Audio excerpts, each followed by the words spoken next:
성경을 보면 이삭에 관한 이야기는 참 많이 등장을 하고 있습니다. 창세기 21장부터 계속해서 이제 이삭이 태어나고 이삭이 변제물로 드려지는 과정이며 결혼하는 장면, 아이를 낳는 장면, 또 이제 자녀들 결혼을 시키고 축복하는 장면, 수많은 이야기들이 이삭의 이야기로 등장을 하는데요.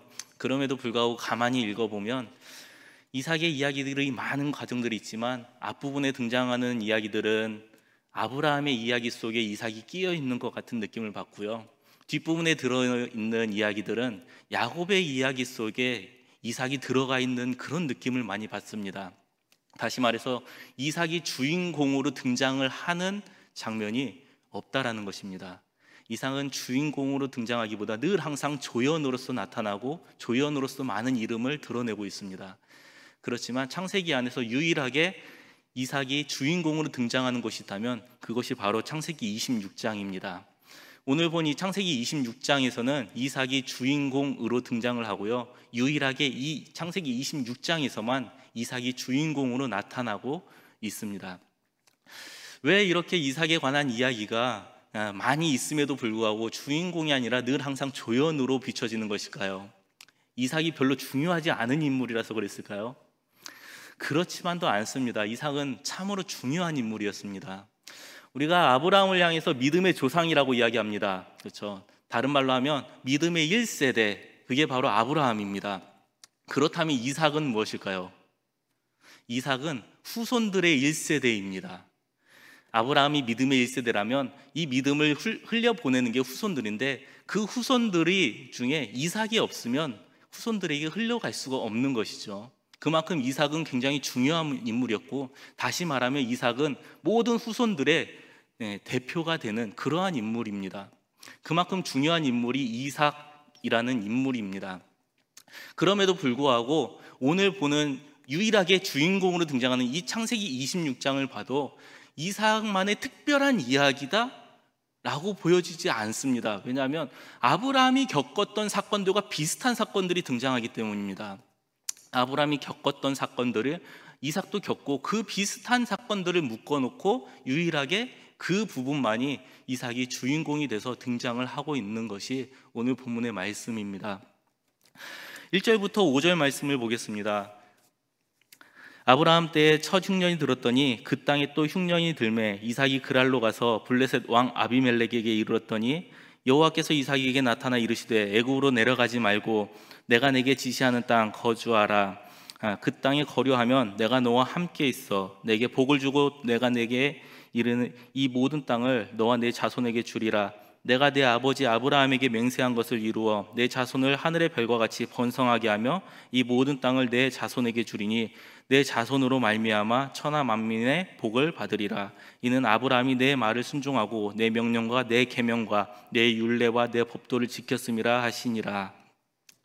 수많은 이야기들 중에 이제 아브라함하고 비슷한 사건들을 모아놓고 함께 들어가는데요. 우리가 이 이삭의 이야기, 이삭의 주인공이 되는 창세기 26장을 읽으면서 주의해야 될 것은 그래, 이삭도 이러한 일들을 겪었구나, 이 정도로 끝나는 것이 아니라 믿음의 조상인 아브라함과 함께 비교해 보면서 어떤 공통점이 있는가, 그러면서 또 후손의 1세대가 되는 이 이삭이 그리고 후손들에게 흘러가는 이 내용 안에서 과연 또 어떤 차이점들이 이루어지는가, 이것을 좀 살펴봐야 할 필요가 있습니다. 먼저 1절을 보니까요, 아브라함 때 첫 흉년이 들었더니 그 땅에 또 흉년이 들매 이삭이 그랄로 내려가서 블레셋 왕 아비멜렉에게 이르렀더니, 아브라함 때에 이르렀던 기근이 다시 이삭 때에 이르렀다라고 이야기를 하고 있습니다. 아브라함 때 언제 기근이 있었습니까? 아브라함이 갈대아 우르를 떠나서 가나안 땅에 도착했을 때 그 땅에서 거주하고 그 땅에서 머물며 살고 있었는데 그곳에 심각한 기근이 찾아왔습니다. 그래서 창세기 12장을 보면 아브라함이 기근을 맞이하면서 점점 물을 찾아서 남방으로 내려가다 어디까지 내려가냐면 애굽에까지 내려가는 모습을 보게 됩니다. 그런데 지금 이삭의 이야기를 하면서, 이삭이 주인공을 하면서 그 아브라함 때 있었던 그 기근이 이삭의 때에 다시 임했다라고 이야기를 하고 있습니다. 다시 말하면 지금 100년 만에 아브라함 때 있었던 이 기근이 100년 만에 다시 한번 찾아온 것입니다. 우리가 흔히 날씨를 통해서 우리 흔히 찾아오는 그런 태풍이나 폭설이나 이런 것들이 올 때 뭐 40년 만에 찾아오는 폭설이다 이런 이야기들을 하죠. 60년 만에 찾아오는 가뭄이다, 100년 만에 찾아오는 태풍이다 이런 이야기를 할 때는 어떨 때 이야기를 합니까? 그만큼 심각한 것을 강조할 때 이야기를 합니다. 전에 이때 이 40년 만에 50년 만에 그 전에 이만한 폭풍이 있었는데 지금 그보다 더한 폭풍이 지금 임했다 이렇게 이야기할 때 뭐 40년 만에 임하는 태풍이다 폭풍이다 이런 이야기들을 합니다.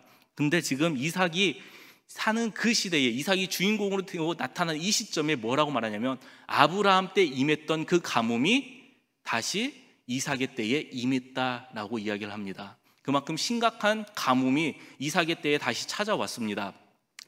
그리고 이삭이 이제 아브라함과 마찬가지로 애굽으로 내려갈 마음이 있었는지 하나님께서 2절 말씀을 보니까요, 여호와께서 이삭에게 나타나 이르시되 애굽으로 내려가지 말고 내가 내게 지시할 땅에 거주하라.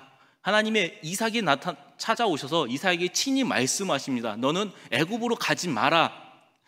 여러분, 아브라함 때도 가뭄이 있었습니다. 그렇죠? 아브라함 때 심각한 가뭄이 있었는데 아브라함은 애굽으로 내려갔습니다. 점점 남방을 향해 내려갔고 애굽까지 내려갔습니다. 근데 하나님이 아브라함을 향해서는 이곳을 떠나지 말라 말씀하지 않으셨습니다. 그럼에도 불구하고 이삭의 때는 지금 뭐라고 말씀하시냐면 이삭에게 찾아와서 너는 애굽으로 내려가지 마라. 하나님이 친히 말씀하고 계십니다. 내가 내게 거주하라고 하는 이 땅에서 너는 거주하라. 하나님이 친히 말씀하십니다. 왜 하나님께서는 아브라함 때 이야기하지 않은 것을 지금 이삭 때에 이야기하고 계시는 걸까요? 그것은 아브라함의 삶의 여정과 이삭의 삶의 여정이 다르기 때문입니다. 아브라함의 삶의 여정은 믿음의 1세대입니다. 다시 말하면 새롭게 출발하는 과정이 아브라함의 세대였습니다. 갈대아 우를 떠나서 길을 헤쳐나가야 됐고 하나님이 지정하신 그 가나안 땅까지 이르러야 되는 그 땅, 그곳을 헤쳐나가야 되는 게 아브라함의 여정이었습니다. 가는 모든 과정들 가운데 하나님의 역사하심을, 하나님의 임재하심을 경험해야 됐고 이 아브라함이 갔던 그 모든 과정이 후대에 이제 그 후손들이 동일한 그 역사의 길을 걷게 됩니다. 그래서 야곱은 아브라함의 고향을 향해서 나아가고요, 하란으로 떠나가고요. 그 다음에 요셉은 밑에 이제 아브라함이 내려갔던 애굽으로 떠나가죠. 그렇게 아브라함은 길을 헤쳐나가는 사람의 그 역할을 감당을 했습니다. 다시 말해서 산이 있고 사람들이 다니지 않는 산에 울창한 나무들이 우거져 있는데 아브라함은 그곳에서 길을 내며 나아가야 되는 역할을 합니다. 가지를 치고 나무를 쳐서 길을 닦아내야 되는 거죠. 그렇다고 한다면 이삭은요, 이삭의 출생은 바로 하나님이 약속한 가나안 땅이었습니다. 하나님이 약속한 땅, 축복의 땅, 그곳에서 태어났습니다. 그리고 이 땅을 지켜야 되는 것이 바로 이삭의 삶이었습니다. 그런데 지금 이삭이 이 심각한 기근으로 인해서 이 땅을 떠나려고 하니까 하나님이 이 이삭에게 나타나서 너는 이 땅을 떠나면 안 된다 막으시고 너는 이 땅을 지켜야 한다. 하나님이 친히 말씀하시는 것입니다. 그래서 이 이삭에게 네가 이 땅을 지켜내면, 네가 이 땅에 거류한다면 아브라함에게 약속했던 그 모든 약속을 너에게 주겠다, 너에게 이루어 주겠다. 이게 하나님이 이삭을 통해서 다시 한번 아브라함 아버지 때 이뤘던 그 약속을 다시 한번 임하면서 하나님의 약속을 이루어 나갈 것을 말씀하고 계시는 것입니다. 그렇다면 이제 하나님이 약속하신 이 말씀의 땅 안에 거한다는 것은 쉬운 일이었을까요? 그렇지 않음을 이제 계속해서 보여주고 있습니다. 6절 말씀 이하를 보니까요, 이삭이 그랄 땅에 머무르기 시작을 합니다. 그랄 땅에 거주를 합니다. 그런데 그곳에 거주하면서 무슨 일이 생기냐면 7절을 보니까요, 그곳 사람들이 그의 아내에 대하여 물으매 그가 말하기를 그는 내 누이라 하였으니 리브가는 보기에 아름다움으로 그곳 백성이 리브가를 말미암아 자기를 죽일까 하여 그는 내 아내라 하기를 두려워함이었더라. 이삭이 아브라함과 동일한 실수를 범하기 시작을 합니다. 아브라함이 2차례 범했죠. 애굽에 내려가서 애굽의 왕에게 이는 내 누이다 한번 속였고요. 그리고 또 블레셋 땅에서도 아비멜렉에게 동일하게 이는 내 누이라 속였습니다. 그렇죠? 그 일을 지금 이삭도 동일하게 행하고 있는 것입니다. 여러분, 우리가 인생을 살아가다 보면요, 힘들고 어려운 일들이 찾아오지만 이게 내 세대의 끝이 난다가 아니라 우리의 후손들도 동일하게 겪고 동일하게 하나님을 믿고 섬기지만 여전히 우리 후손들도 똑같이 겪어야 될 일임을 지금 보여주고 있습니다. 그런데 이 이삭이 또 동일한 역할을 하고 동일한 죄를 범하였지만 그 안에서 흘러가는 과정을 보면 아브라함과는 또 다르게 역사하고 계시는 하나님을 보게 되어집니다. 이삭이 아브라함 때에는, 아브라함이 그로 인해서 죄를 범하였을 때는 하나님이 그에게 임하고 그의 삶 가운데 함께 했지만, 하나님이 그로 인해서 아브라함에게 어떻게 역사하시냐면 애굽의 왕이나 아비멜렉 왕을 통해서 아브라함을 거부가 되게 만드셨죠. 아브라함에게 애굽 왕을 통해서, 그 일을 통해서 사죄하는 마음으로 양과 소와 수많은 은궤를 이렇게 보내주고, 아비멜렉을 통해서 또 양과 소와 이런 것들을 보내주면서 수많은 거부가 되게끔 이끄셨습니다. 그런데 이삭의 때는 또 다릅니다.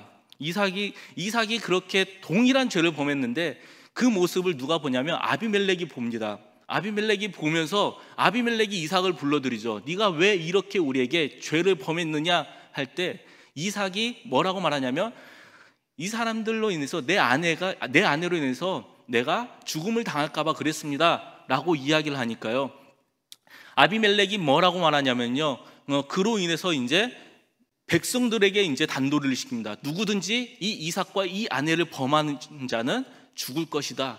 그리고 나서 끝이 납니다. 이삭에게 그 무엇도 이렇게 행해지지 않습니다. 양을 준다든지 소를 준다든지 땅덩어리를 준다든지 이렇게 해서 거부가 되지 않습니다. 그런데 그 다음 절 12절과 13절의 말씀을 보니까요, 뭐라고 말하냐면, 이삭이 이 땅에 농사하여 그 해에 100배나 얻고 여호와께서 복을 주심으로 그 사람이 창대하고 왕성하여 마침내 거부가 됐다라고 이야기합니다. 하나님이 이삭을 거부로 만드는 방법이 달랐습니다.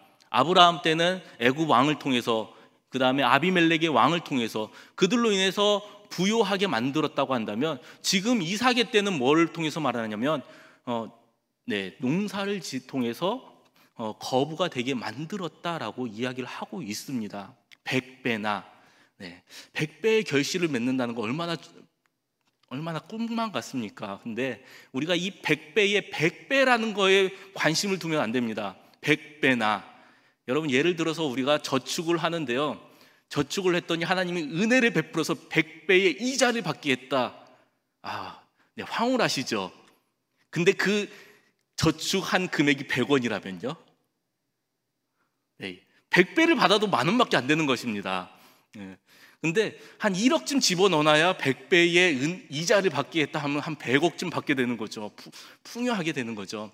여기서 100배라고 하는 거는 그냥 이 100배나 받았다, 우와 많이 받았다, 이렇게 볼 것이 아니고요, 성경에서는 숫자를 의미할 때 완전수라는 게 있습니다. 3, 7, 10 이라고 하는 완전함을 표현하는 숫자들이 있습니다. 그 중에 10이라고 하는 것은 가득 채워진 완전수라고 하는데요, 100배를 의미할 때는 보통 10 곱하기 10을 해서 100이라고 표현을 합니다. 다시 말해서 완전한 것이 가득 채워져서 100배나 라고 이야기를 하게 됩니다.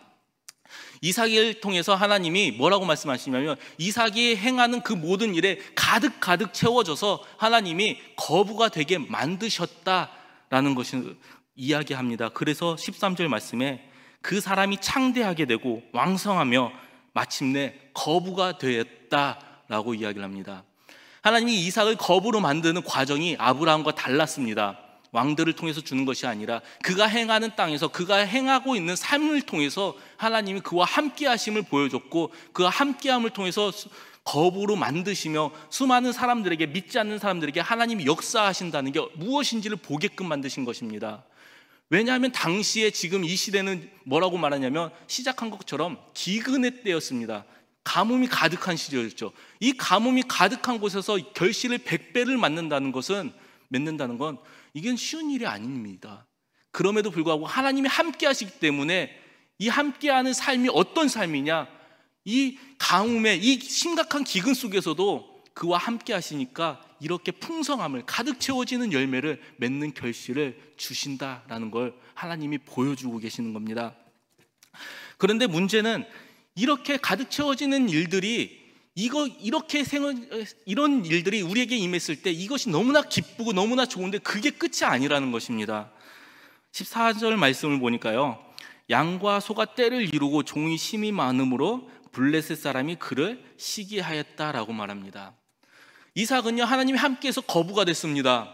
수많은 결실을 맺었고 양과 소가 떼를 이을 정도로 수많은 종들이 임할 정도로 거부가 되었습니다. 그런데 그 거부가 돼서 마냥 좋은 것이 아니라 그 땅에 거하는 수많은 블레셋 사람들이 이삭을 시기하기 시작을 했다라는 겁니다. 하나님을 믿지 않는 사람들이 하나님의 백성을 시기하기 시작을 합니다. 그래서 무슨 일을 저지르기 시작하냐면요, 이삭이 가지고 있는, 아브라함 때부터 가지고 왔던 그 우물을 메워버리기 시작을 합니다.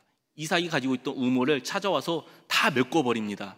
그러고 나서 이삭을 향해서 뭐라고 말하냐면 15절 말씀을 보니까요, 16절 말씀 보니까요, 아비멜렉이 이삭에게 이르되 내가 우리보다 크게 강성한즉 우리를 떠나라.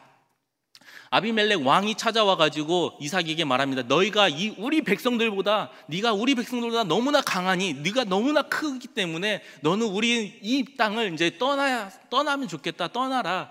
이렇게 이야기를 합니다. 그래서 아브라함이 다시 이제 길을 떠나기 시작을 하고, 이삭이 길을 떠나면서 아브라함이 팠다가 메꿔졌던 우물을 찾아서 다시 그곳에 거하면서 우물을 팠습니다. 그런데 이 블레셋 사람들이 다시 찾아와가지고 또 우물을 메꿔버리는 겁니다. 그러면서 이제 우물의 사건들이 등장을 하게 되죠. 이삭이 이제 또 길을 떠나서 이제 어디가 물이 나올 수 있는 곳인가를 찾아 헤매면서 골짜기로 가기 시작을 합니다. 이삭이 17절 말씀 보니까요, 이삭이 그곳을 떠나 그랄 골짜기에서 장막을 치고 거류하면서 아브라함 때 팠던 우물을 다시 팠으나 아브라함이 죽은 후에 블레셋 사람이 그 우물을 메웠음이라. 이삭이 그 아브라함의 우물을 팠는데 메꿔버렸죠. 그러니까 이삭이 어떻게 합니까? 19절 말씀을 18절 중반부터요, 이삭이 그 우물의 이름을 아버지가 불렀던 이름으로 부르고요, 그리고 나서 19절에요, 이삭이 종들이 골짜기를 파서 샘 근원을 얻었더라. 이삭이 이제 골짜기를 찾아다니면서 어디가 물이 나올 수 있을까를 찾아다니면서 우물을 팝니다. 그리고 그 우물에서 물이 나기 시작을 하죠. 그러니까 20절 보니까요, 그랄 목자들이 이삭의 목자와 다투어 이르되 이 물은 우리의 것이라 하며 이삭이 그 다툼으로 말미암아 그 우물 이름을 에색이라 하였으며, 그리고 나서 또 다른 우물을 파기 시작합니다.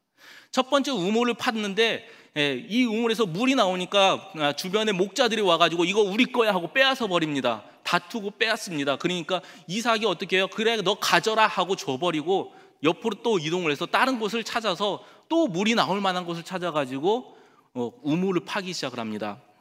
우물을 파면서 이제 두 번째 우물을 파니까요, 21절에 또 다른 우물을 팠더니 그들이 또 다툼으로 그 이름을 신나라 하였으며, 두 번째 우물을 팠던데 두 번째 우물에서도 물이 나오기 시작을 합니다. 그러니까 또 목자들이 와가지고 이것을 또 빼앗습니다. 그리고 나서 이름을 신나라고 짓죠.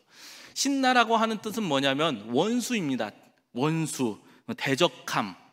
첫 번째 에색이라고 하는 이름이 다투었다라고 한다면, 두 번째는 이게 다툼이 계속 되니까 이제 어떤 현상이 일어나냐면 이게 대적이 이제 원수가 되는 거예요. 원수, 나의 원수다. 이 사람들은 나의 원수다.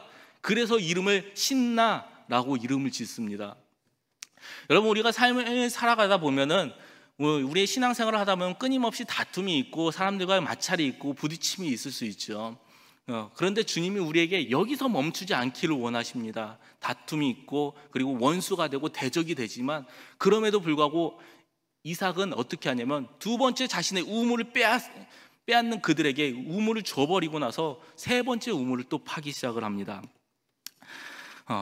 22절 말씀을 보니까요, 이삭이 거기서 옮겨서 다른 우물을 팠더니 그들이 다투지 아니하므로 그 이름을 르호봇이라 하여 이르되 이제는 여호와께서 우리를 위하여 넓게 하셨으니 이 땅에서 우리가 번성하리로다 하였더라. 또 옮겨서 우물을 또 파니까요, 또 다시 물이 납니다. 그러니까 이제는 사람들이 찾아오지 않고 빼앗지 않습니다. 그리고 나서 다툼이 없으니까 이삭이 그 이름을 르호봇이라고 이야기합니다. 이름을 짓습니다. 르호봇이라고 하는 이름은 뭐냐면 장소가 넓다 라는 뜻을 가지고 있습니다. 넓은 지경, 장소가 넓다. 여러분, 이삭이 끊임없이 이 대적한 가운데서 무엇을 발견하냐면요, 하나님이 나와 함께 하시니까 하나님이 함께하는 그 모든 땅들이 하나님으로 인해서 축복받은 땅이다. 하나님이 함께하는 그 지경은 넓은 지경이구나, 이것을 깨닫게 되는 것입니다. 여러분 생각해 보십시오. 기근의 시대입니다. 가뭄이죠. 물이 없고 물을 찾기 힘든 그러한 시절에 우물을 팠더니 우물이 나와요. 물론 처음 우물 팠을 때 운 좋게 나올 수 있어요. 우물을 팔 때 어떤 마음이겠습니까? 농축을 하고 목축을 하던 이삭은 어디쯤에 이제 물이 나오겠다, 대충 감이 오겠죠. 그래서 열심히 우물을 판다는 것은 그만큼 처음 우물을 파는 건 확률적으로도 높은 확률이 있는 겁니다. 이쯤 파면은 물이 나오겠구나, 우물을 팝니다. 근데 이걸 다퉈서 빼앗겼어요. 두 번째 이제 우물을 파는 건 어떻습니까? 첫 번째보다 우물이 나올 수 있는 확률이 적은 거예요. 두 번째 확률은 적습니다. 확률이 너무나 떨어지는 거죠. 그럼에도 불구하고 우물을 팠는데 또 물이 솟아나는 겁니다. 그럼에도 불구하고 또 블레셋 사람들에게 빼앗겼어요. 다퉈서 또 빼앗겼어요. 얼마나 빼앗기고, 이 빼앗김이 얼마나 원통했으면 저들은 나의 원수다라는 이름을 그 우물에게 지을 정도로 이삭의 마음이 굉장히 분하고 화가 나고 그러한 심정이 있었습니다. 그리고 나서 이제 세 번째 우물을 팔 때 심정은 어떠겠습니까? 이제 어디에 가서 우물을 파야 되나? 이제 어디다가 파야 물을 얻을 수 있을까? 굉장히 심각한 겁니다. 첫 번째 가장 확률 좋은 땅에서 우물을 파서 물을 얻었더니 빼앗겼고요. 그 다음 좀 나올 수 있을 만한 곳에 땅을 팠더니 우물을 얻었더니 또 빼앗겼습니다. 이제는 어느 곳에 가야 될까? 이제는 어디다가 파야 우물을 얻을까? 막막한 가운데 우물을 팠는데 그곳에서 또 물이 나는 것입니다. 그래서 이삭이 깨닫는 겁니다. 하나님이 함께 하니까 그 어느 곳에 땅을 파도 하나님이 물을 내시는구나, 하나님의 지경은 참으로 넓구나, 이거를 이삭이 이때 깨달았습니다. 근데 문제는 이삭만이 이 사건을 깨닫는 게 아니라 블레셋 사람들도 이 사건을 깨달은 것입니다. 그래서 오늘 말씀에 있지 않았는데요, 26절과 27절을 보니까요, 아비멜렉이 그 친구 이삭 아우삭과 군대장과 비골과 더불어 그랄에서부터 이삭에게 온지라. 이삭이 그들에게 이르되 너희가 나를 미워하여 나에게 너희를 떠나게 하였거늘 어찌하여 내게 왔느냐. 28절에요, 그들이 이르되 여호와께서 너와 함께 계심을 우리가 분명히 보았으므로 우리의 사이 곧 우리와 너 사이에 맹세하여 너와 계약을 맺으리라 말하였노라. 이것을 누가 보냐면요, 블레셋 사람들이 그 모습을 보는 것입니다. 저 이삭은 정말 범상한 사람이 아니다. 이렇게 기근이 심한 때에도 그 수많은 열매를 맺고 100배나 그 풍성한 열매를 맺고, 그럴 뿐더러 이 사람이 가는 곳마다 우물을 파는데 가는 곳마다 물을 내는구나. 저 사람과 함께하는 하나님은 보통 하나님이 아니다. 왜 이 사람들이 세 번째 우물을 팔 때 뺏으러 안 왔겠습니까? 이것을 느낀 겁니다. 이 사람이 잘못 건드리면 저 사람과 함께하는 하나님이, 그 사람 하나님을 통해서 우리가 잘못하면 죽을 수도 있겠구나, 더 건드렸다가는 큰일 날 수 있겠구나, 이것을 블레셋 사람들이 느꼈습니다. 그렇기 때문에 더 이상 빼앗지 않고 그걸 통해서 이삭은 하나님을 발견하고 블레셋 사람들은 또 함께 하시는 하나님을 보게 되는 것입니다. 여러분, 우리의 삶이요 이삭의 삶과 동일하다고 말합니다. 우리는 아브라함과 같이 땅을 헤쳐나가는 신앙보다는 그 믿음을 물려받고 그 믿음을 이제 후손들에게 줘야 되는 삶인데, 우리의 삶을 하나님을 믿고 우리의 삶 속에서 하나님을 섬긴다고 해서 우리가 정말로 좋은 삶만 살아가느냐, 편안한 삶만 살아가느냐, 그렇지 않다. 주님이 이 이삭을 통해서 보여줍니다. 너희들의 후손의 대표인 이 이삭의 모습을 봐라. 그의 삶도 편안하지는 않았다. 그들이 함께하는 하나님을 통해서 시기하고 질투하고 하나님이 너희와 함께함으로 끊임없이 그에게 고통이 찾아왔다. 그럼에도 불구하고 그가 어떠한 삶을 살았는가? 이를 통해서 주님이 우리에게 바라는 거예요. 그럼에도 불구하고 너희의 삶에서, 우리의 삶에서, 우리의 환경에서, 힘들고 어려운 상황 속에서 너희가 어떻게 할 것인가? 너희의 지경이 넓어지기를 원한다. 주님이 우리에게 말씀하십니다. 우리의 환경 속에서 이 환경만 바라보고 이곳만 보는 게 아니라 이 환경 속에서 함께 하시는 하나님을 통해서 하나님의 역사하심이 무엇인지를 보면서 우리의 지경이 넓어지기를 원한다. 하나님, 나와 함께 하니 그 어느 곳이나 땅을 파면 물이 나오는구나. 그 하나님의 지경이 너무나 넓구나. 우리가 이 고백을 하기를 원하십니다. 여러분, 주님이 우리에게 바라는 것은요, 애세기에서 신나에서 멈추는 삶이 되지 않기를 원합니다. 우리가 신앙생활하면서 원수들 생길 수 있죠. 다툼이 일어날 수 있죠. 원수들이 나타날 수 있죠. 그런데 거기서 멈추는 걸 원하지 않는다는 거예요. 더 나아가길 원한다는 겁니다.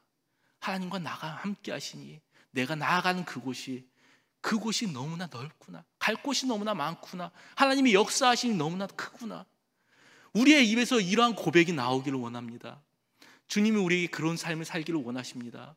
우리가 이러한 삶을 살아낼 때 하나님은 우리의 삶의 모습을 통해서, 하나님을 믿지 않는 사람들이 우리를 통해서 하나님을 보게 만드십니다. 그래서 블레셋 사람들이 이삭에게 찾아와서 우리가 너와 평화를 맺자, 함께하자, 이렇게 언약을 요청하는 것처럼, 하나님을 고백하는 것처럼, 너와 함께 하시는 하나님이 너무나 크구나, 우리가 그 하나님을 보았다, 이런 고백을 믿지 않는 사람들이 하는 것처럼 하나님은 우리의 삶을 통해서 하나님을 믿지 않는 사람들이 하나님을 바라보기를 원하십니다. 그만큼 우리의 지경이 넓어지길 원하고 수많은 사람들이 우리의 모습을 통해 하나님을 고백하고 하나님 앞에 나아오고 하나님과 함께하는 삶을 우리의 삶을 통해서 이루어내기를 원하십니다. 여러분, 이러한 삶이 저와 여러분들의 삶이 되기를 주님의 이름으로 축복합니다. 하나님은 언제나 우리와 함께 하십니다. 우리의 삶 속에서 힘들고 어렵고 고난이, 환경이, 어려움이 우리에게 찾아온다 할지라도 그럼에도 불구하고 주님은 우리와 함께하고 계십니다. 그 가운데서 함께 하시는 주님을 바라보며 나아갈 때 하나님의 역사하심이 우리 삶 속에서 드러날 것이고, 그 역사하시는 하나님을 통해서 하나님의 영광을 받으실 것이며, 하나님이 이 땅 가운데 이름이 드러나는 놀라운 역사가 일어날 것입니다. 그 인생이 저와 여러분들의 인생이 되기를 주님의 이름으로 축복합니다. 그래서 우리의 인생을 통해서 하나님께 영광을 돌리는 그러한 삶이 다 되기를 주님의 이름으로 축복합니다. 기도하겠습니다. 거룩하신 하나님, 언제나 우리와 함께 하시고 우리의 삶 가운데서 늘 항상 동행하시는 주님, 하나님, 때로는 우리가 주님을 믿고 주님을 바라보며 나아가면서 주님을 믿기 때문에 늘 항상 평안한 삶이 우리에게 이루어질 것처럼 여기며 살아갈 때가 많지만, 하나님, 주님께서는 하나님의 말씀을 통해서 우리에게 보여주시기를 그러지 않다라고 보여주고 계십니다. 여전히 우리의 삶 속에서는 힘들고 어려움이 찾아오고, 여전히 우리의 삶 속에서는 고통과 환난이 찾아올 수 있지만, 그럼에도 불구하고 주님은 우리와 함께하고 계신다고 주님은 말씀하십니다. 여러분, 우리가 그 주님을 바라볼 수 있는 주의 백성들이 다 될 수 있도록 인도하여 주시옵소서. 그래서 주님과 함께하는 삶이 우리의 삶이 되게 하시고, 우리 삶 속에서 역사하시는 주님을 바라보며 세상 가운데서 주님께 영광을 돌리는 주의 백성들이 다 될 수 있도록 주님 인도하여 주시옵소서. 하나님, 특별히 이 교회를 이끌어가는 위임 목사님 가운데 주님 함께하여 주시고, 늘 항상 주님의 동행하심이, 주님의 성령의 충만함이 가득 차고 넘쳐서 주님의 교회를 이끌어 나가는데 부족함 없이 이끌어갈 수 있도록 인도하여 주시옵소서. 하나님, 특별히 우리 목사님 기도 주간에 계십니다. 하나님, 성도님들을 위해서 한 사람 한 사람 기도 제목을 가지고 기도하는 가운데 주님 역사하여 주시고, 우리 모두의 기도의 제목들이 하나님께서 기뻐 받으시고 응답되어지는 놀라운 역사가 임하게 하여 주시옵소서. 그래서 우리가 살아계신 주님을 바라보게 하시고 더 주님을 향해 달려가며 주님께 영광을 돌리는 삶이 우리 동부교회 모두의 삶이 될 수 있도록 함께하여 주시옵소서. 감사드리며 예수님의 이름으로 기도하옵나이다. 아멘.